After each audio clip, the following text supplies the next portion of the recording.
Hello students, I am Garima and welcome to the Shakespeare classes. आज हम start करेंगे आपकी फ्लेमिंगो बुक का 5th chapter Indigo by Louis Fischer. इस chapter की स्टोरी इन्हीं की book the life of Mahatma Gandhi से ली गई है। तो गांधी जी बताते हैं कि ये दिसंबर 1916 की बात है, जब वो लखनऊ गए थे इंडियन नेशनल कांग्रेस की एनुअल कन्वेंशन के लिए। तो वहाँ पे उनको एक पुअर पीजेंट बना जिसका नाम था राजकुमार शुक्ला, जो कि चंपारण डिस्ट्रिक्ट से बिलोंग करता था। वो भी अपनी डिस्ट्रिक्ट की जो प्रॉब्लम थी, जो वहाँ पे लैंडलॉर्ड सिस्टम चल रहा था, उसको उन्हीं प्रॉब्लम्स को सॉल्व करने के लिए वो वहाँ आया था। तो वो गांधी जी से मिलता है और उनसे कहता है कि मेरा नाम राजकुमार शुक्ला है, मैं चंपारण डिस्ट्रिक्ट से बिलोंग करता हूँ और मैं चाहता हूँ कि आप मेरे डिस्ट्रिक्ट चलें।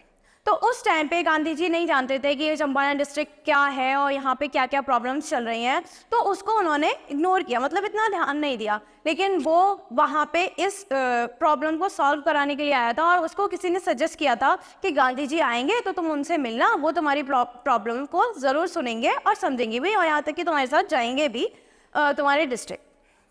तो वो वैसा ही करता है। वहाँ पे एक लैंडलॉर्ड सिस्टम चल रहा था, जिसके कारण सारे जो पीजेंट्स थे, जो टेनेंट्स थे, वो बहुत परेशान थे। जो पुअर पीपल थे वो बहुत परेशान थे और उनकी कोई सुन नहीं रहा था। और जो वहाँ के जो लॉयर थे वो उनसे बहुत फीस चार्ज करते थे उस प्रॉब्लम को सुनने के लिए। तो इसीलिए उनके पास इतनी फीस होती नहीं थी कि वो पे कर सके, इसलिए वो अपनी प्रॉब्लम गांधी जी को बताते हैं। और गांधी जी तब तो इतना ध्यान नहीं देते हैं, लेकिन वो जो राजकुमार शुक्ला थे वो उनको पीछे पीछे जहाँ गांधी जी जाते हैं वहीं उनको वो फॉलो करते हैं। और वो वहाँ पे एक ही बात कहते हैं, फिक्स द डेट, मतलब एक डेट फिक्स करिए, आप मेरे साथ कब चलेंगे। तो गांधी जी उसकी डिटर्मिनेशन देख के,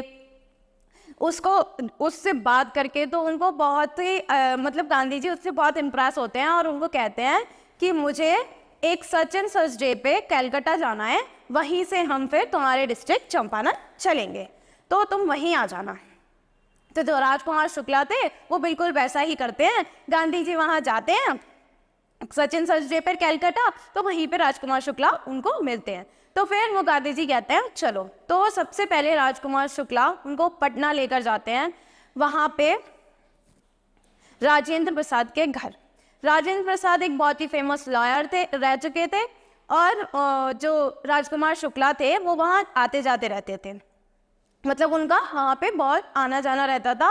उसी लैंडलॉर्ड सिस्टम की वजह से, उन्हीं के प्रॉब्लम्स को सॉल्व करने की वजह से वहाँ पे आना जाना रहता था। तो वहीं पे वो गांधी जी को लेके वहाँ उनके घर गए थे। तो जो उनके जो सर्वेंट्स थे वो ये सोच रहे थे कि क्योंकि राजकुमार शुक्ला एक पीजेंट थे, पुअर पीजेंट थे, तो वो ये सोच रहे थे कि ये भी जो गांधी जी हैं वो एक पुअर पीजेंट है, क्योंकि एक पुअर पीजेंट वो पुअर पीजेंट को ही लेके आए हैं। तो उन्होंने उनके साथ बिल्कुल भी अच्छा बिहेव नहीं किया था, मतलब उनको एक गेस्ट की तरह ट्रीट नहीं किया था, बहुत ही गंदा बिहेव किया था। यहाँ तक कि उनको वेल से पानी तक नहीं निकालने दिया था, क्योंकि उनको ऐसा लगता था कि ये एक लोअर कास्ट से बिलोंग करते हैं, तो ये अगर वेल से पानी निकालेंगे तो ये पानी जो है वो पॉल्यूट हो जाएगा, इसलिए उन्होंने उनको वेल से पानी नहीं निकालने दिया था। तो गांधी जी ने ये सब देखा तो उनको बहुत ही एम्बैरस फील हुआ, और वो ये सोचने लगे कि यहाँ पे अभी भी इतनी बैकवर्डनेस है, और उनको ये सब देख के बिल्कुल भी अच्छा नहीं लगा। तो फिर वो वहाँ से उनसे बात करते हैं और उनसे बोलते हैं कि चलो हम और सारी जो इन्फॉर्मेशन है वो कलेक्ट करते हैं। जो भी चंपारण डिस्ट्रिक्ट से उनको इन्फॉर्मेशन और कलेक्ट करनी थी, जो भी राजकुमार शुक्ला के साथ मिलके, तो उससे रिलेटेड वो वहाँ से फिर चले जाते हैं मुजफ्फरपुर। वहाँ से फिर गांधी जी और जो राजकुमार शुक्ला थे वो निकल पड़ते हैं मुजफ्फरपुर की तरफ, जहाँ पे उनको और इन्फॉर्मेशन कलेक्ट करनी थी। तो वो अगर इन्फॉर्मेशन उनको कलेक्ट करनी थी तो वहाँ पे उनको स्टे भी करना था। तो उनके बहुत ही पुराने दोस्त थे JP कृपलानी, जो उनको कॉल करते हैं, वो उनको बताते हैं और उनके घर ही स्टे करते हैं। तो जब वो वहाँ पहुँचते हैं तो वहाँ पे वो बातें करते हैं, और जो वहाँ पे जो बैकवर्डनेस चल रही थी, वहाँ पे जो लैंडलॉर्ड सिस्टम चल रहा था, उसके बारे में इंफॉर्मेशन कलेक्ट करते हैं। तो वो जो भी जो टेनेंट्स थे, जो पुअर टेनेंट्स थे, और वो जो पुअर पीजेंट्स और जो फार्मर्स थे, वो गांधी जी को एक तो अपनी प्रॉब्लम्स बताने के लिए आए थे, और दूसरा ये कि वो गांधी जी को वेलकम करने के लिए भी आए थे, क्योंकि गांधी जी उनके लिए एक मसीहा की तरह थे, जो उनको एक जस्टिस दिला सकते थे, जो कि उनकी जो प्रॉब्लम्स थी उसको सॉल्व कर सकते थे। तो वो लोग अपनी प्रॉब्लम बताते हैं कि जो ये लॉयर्स हैं वो उनसे एक्स्ट्रा फीस चार्ज करते हैं तो गांधी जी को ये बात सुन के बहुत गुस्सा आता है और वो लॉयर्स को बहुत डांटते भी हैं कि तुम ऐसा क्यों करते हो, ये लोग वैसे ही इतनी प्रॉब्लम से गुजर रहे हैं और तुम इस बात का फ़ायदा उठाते हो, तुम इनसे एक्स्ट्रा फीस चार्ज करते हो। तो फिर गांधी जी को कुछ देर बाद ये बात समझ में आती है कि इसको, ये जो प्रॉब्लम है इसको लॉ की तरीके से ना देखा जाए। पहले तो जो इन पुअर पीजेंट्स के अंदर जो डर है, जो फार्मर्स के अंदर वो जो डर है वो निकाला जाए। जो इतनी ये लोग डरते हैं, ये लोग जस्टिस नहीं पा रहे हैं सिर्फ इसी वजह से। तो वो वजह सिर्फ ये थी कि वहाँ की जो कल्टिवेटेड एरिया था वो डिवाइडेड था स्टेट्स में, और जहाँ वो जो लैंड थी जहाँ पे फार्मर्स कोई भी क्रॉप ग्रो करते थे उसमें वो, और वो जो स्टेट्स में डिवाइड था वो स्टेट्स पे रूल करता था इंग्लिशमैन, और वहाँ की जो कल्टिवेटेड एरिया था वहाँ पे जो क्रॉप ग्रो होती थी उसमें उस एरिया में से 15% उनको इंडिगो ग्रो करना पड़ता था, क्योंकि उनके पास एक लॉन्ग टर्म एग्रीमेंट था और लॉन्ग टर्म एक वो था, कॉन्ट्रैक्ट था कि उनको ये 15% लैंड पे इंडिगो ग्रो करना है और ये ब्रिटिशर्स को देनी है। तो कुछ टाइम तक ऐसा ही चला। फिर उसके बाद जब एक जर्मनी में साइंटिफिक इंडिगो ग्रो होने लगा तो ब्रिटिशर्स को ज़रूरत ही नहीं रही थी फिर ये इंडियन इंडिगो की। तो उन्होंने फिर क्या किया कि वहाँ पे जो साइंटिफिक इंडिगो था जो जर्मनी में ग्रो होता था, उसके बाद से उन्होंने, ब्रिटिशर्स ने क्या करा कि चलो हम तुम्हें ये लॉन्ग टर्म जो कॉन्ट्रैक्ट है उससे आज़ादी देते हैं, तुम आज के बाद ये इंडिगो ग्रो मत करना और तुम हमें एक रेंट पे करना। जिससे जो फार्मर्स थे, जो पुअर पीजेंट्स थे, वो और ज़्यादा परेशान हो गए और उनको इसमें और ज़्यादा प्रॉब्लम आने लगी, क्योंकि वो जो क्रॉप थी वो इतनी हो ही नहीं पाती थी जिससे वो दूसरों को पे कर सकें और फिर ब्रिटिशर्स को पे कर सके, तो इससे उनको बहुत प्रॉब्लम आती थी। तो जब ये पुअर पीजेंट्स की बात सुनते हैं और उनको ये पता चलता है, तो इसी टाइम पे वो गांधी जी जो है वहाँ पे चंपारण में जा चुके होते हैं, वहाँ पे पहुँच चुके होते हैं और वहाँ पे देखते हैं वो, तो वो ये सोचते हैं कि इनके साथ बिल्कुल भी अच्छा नहीं हो रहा है, ये तो बहुत ही गलत बात है। तो फिर और इन्फॉर्मेशन कलेक्ट करने के लिए वो कॉल करते हैं केहो डिवीज़न के ऑफिशियल ब्रिटिश कमिश्नर को, ताकि वो उनसे बात करें, पर वो उनसे बात नहीं करते हैं, वो उन्हें बुले करते हैं और उनको वहाँ से जाने के लिए भी कहते हैं, पर वहाँ से गांधी जी नहीं जाते हैं। और वो ये सोचते हैं कि मैं यहाँ से जाऊँगा इसके हेडक्वार्टर पे जो कि मोतीहारी में है, और वहाँ पे जाके मैं बात करूँगा। तो वो वैसा ही करते हैं और उनके साथ जो पुअर पीजेंट्स थे और कुछ लॉयर्स थे वो उनके साथ जाते हैं। वहाँ पे जब वो पहुँचते हैं तो वहाँ पे एक दिन रुकते हैं और नेक्स्ट डे वो जब जाते हैं तो वो वहाँ पे एक न्यूज़ सुनने को मिलती है। वो न्यूज़ ये थी कि वहाँ के नियर बाई किसी विलेज में एक पुअर पीजेंट के साथ बहुत ही बुरा बिहेव किया गया है, उसको मारा पीटा गया है। और ये न्यूज़ सुन के गांधी जी बहुत ज़्यादा गुस्सा करते हैं और उनसे बिल्कुल भी रुका नहीं जाता और वो निकल पड़ते हैं उस विलेज की तरफ और उस वो जो इंसान था जिसके साथ, वो जो पुअर पीजेंट था उसके साथ जिसके साथ बहुत बुरा हुआ था, उससे मिलने के लिए। तो फिर जो वो सुप्रिटेंडेंट का जो मैसेंजर होता है वो उनको रोकने की कोशिश करता है, पर गांधी जी उसको एक स्लिप पे लिख के देते हैं कि मैं तुम्हारी बात नहीं मानूंगा, मैं तुम्हें डिसओबे करूँगा। और वो ऐसा ही करते हैं। लेकिन जो उन्होंने एक लॉ ब्रेक किया था, क्योंकि गांधी जी ने एक लॉ ब्रेक किया था, इसलिए उनको एक कोर्ट से समन आया था जिसके लिए उनको नेक्स्ट डे कोर्ट में जाना ही जाना था। तो नेक्स्ट डे आता है और वो कोर्ट में जाते हैं। तो वहाँ पे जो पुअर पीजेंट्स थे और जो फार्मर्स थे और जो और भी लॉयर्स थे जो भी गांधी जी को सपोर्ट कर रहे थे, जो भी इस मोमेंट पे उनके साथ थे, वो उनको उनका साथ देने के लिए और वहाँ पे आ जाते हैं उनके साथ ही।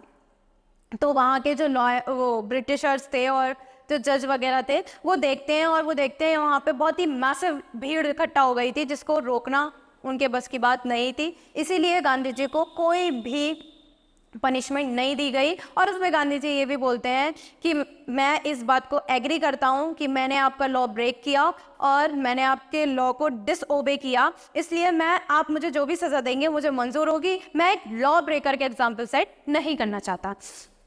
तो गांधी जी को थोड़ा सा रिलीज़ कर दिया जाता है और उनको एक मीनवाइल एक लिबर्टी मिल जाती है, जिससे वो अपने फ्रेंड्स को, अपने जो लॉयर्स थे उनको कॉल करते हैं और वो उनसे पूछते हैं कि क्या मैं जेल चला गया तो तुम लोग इन जो पुअर पीजेंट्स हैं और जो ये फार्मर्स हैं पुअर, इनको सपोर्ट करोगे, इनका साथ दोगे।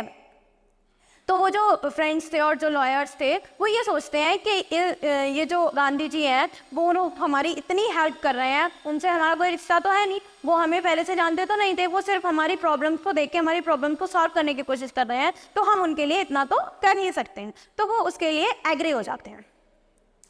फिर थोड़े दिन बाद उनको एक मैसेज रिसीव होता है जिसके कारण उनके जो केस था, उनको जो सज़ा दी जा रही थी उसको ड्रॉप कर दिया जाता है। उसके बाद एक ऑफिशियल कमेटी बैठती है जिसमें ब्रिटिशर्स और जो गांधी जी थे उन्होंने अपनी अपनी बात रखी होती है, जिसमें जो गांधी जी चाहते हैं वो ब्रिटिशर्स को बताते हैं और उनसे कहते हैं कि आपको 50% रिफंड इन पुअर पीसेंट्स को देना पड़ेगा। तो जो ब्रिटिशर्स थे वो इस बात पे एग्री नहीं करते हैं, बट वो 25% पे एग्री कर जाते हैं। अमाउंट तो आधा हो चुका था, लेकिन गांधी जी ये कह रहे थे कि इनको कुछ तो मिले। उनके लिए यही बहुत बड़ी बात थी कि वो रिफंड देने पे तैयार हो गए, है ना। तो इसीलिए गांधी जी बहुत खुश हो जाते हैं और उस बात को एग्री कर देते हैं कि ठीक है, आप 25% ही रिफंड करिए।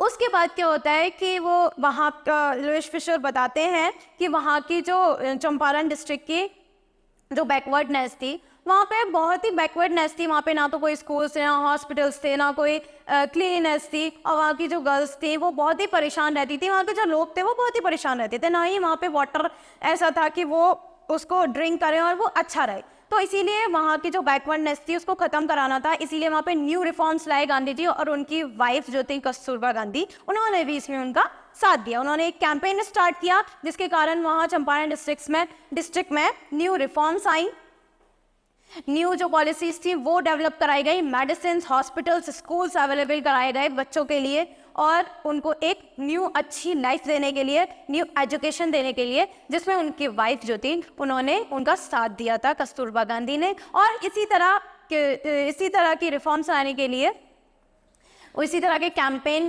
को जारी रखते हुए उन्होंने वहाँ पे देखा कि वहाँ के जो लोग थे उनको एक मसीहा की तरह समझ रहे थे। और मसीहा क्या, गांधी जी की जो पॉलिटिक्स थी ना वो ऐसी नहीं थी कि जो बाकी लोगों की पॉलिटिक्स होती है, नहीं, गांधी जी बिल्कुल बहुत ही मसीहा की तरह उनको ट्रीट किया जा रहा था। वो ये सोच रहे थे कि इन्होंने हमारी इतनी सारी प्रॉब्लम्स सॉल्व करी हैं, तो वो बहुत खुश हुए इस बात को देख के। और इसी बीच जब ये कैंपेन चल रहा था, उनका एक दोस्त जिसका नाम था चार्ल्स फेयर एंड्रयूज, वो वहाँ पे मिलने के लिए आता है, क्योंकि उनका ट्रांसफ़र हो चुका था यहाँ से, इसलिए वो गांधी जी से आखिरी बार मिलने के लिए आए थे, उनको बताने के लिए आए थे कि वो अब यहाँ से जा रहे हैं, वो यहाँ पे अब नहीं रहेंगे, इसीलिए उनको आखिरी बार मिलने के लिए आए थे।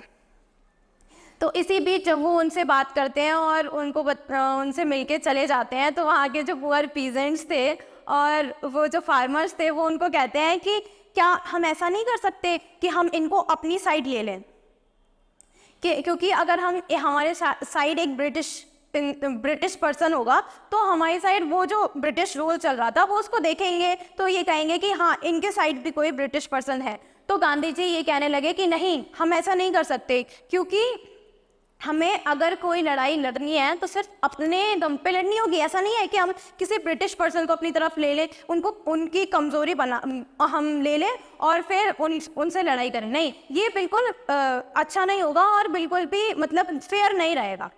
मतलब फेयर इसलिए नहीं रहेगा कि गांधी जी की पॉलिटिक्स जो थी वो बिल्कुल भी ऐसी नहीं थी कि हाँ, गांधी जी किसी को धोखा दें या फिर कुछ ऐसा करें।